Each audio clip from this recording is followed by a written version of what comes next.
Ivinda atongoi Ukambani kuiya utee ivathukanyo kati wo Kukwatana na Kuthukuma kwa Vamwe kuetea ilembeta ya Ukamba maendeeyo.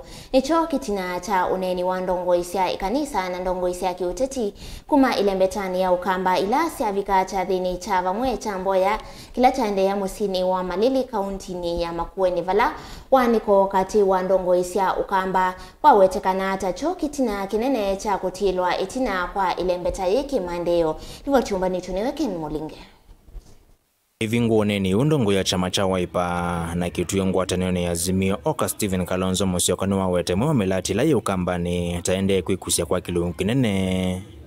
Kindu kila kithito kikonanya na waniko kati wa atongoi ma Ukambani mama ikalangaleko ya ulei na kilungu kila kinene kingalikoni ya serikali. Atalamu mayuata melati ita ile kwithwa yendene sa kembwe ambaye ya Ukamba ya serikali ni.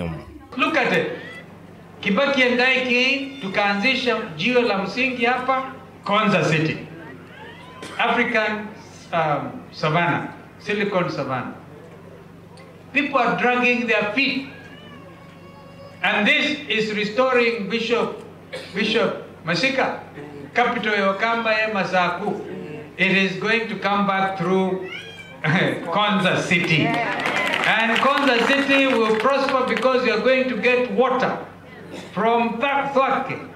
There's a connectivity issue, Senator, and between you and Junior, Governor Junior and all the leaders, including Wavinya and everybody. Thwake Dam was another gift, a Vision 2030 project. Ndongoi ya chama cha Wiper hivye thekakie wete ilembeta Ukamba taiva koti taisio ingi syava Kenya na taile kukwata maendeeyo serikalini kanete serikalini. Vaive thekone ni wa munini wa musumbo wa maendeeyo ma Kenya tamekuanywa kwena na shares ilamba isi na sio serikalini. We are not demanding anything. Kind of motavi. The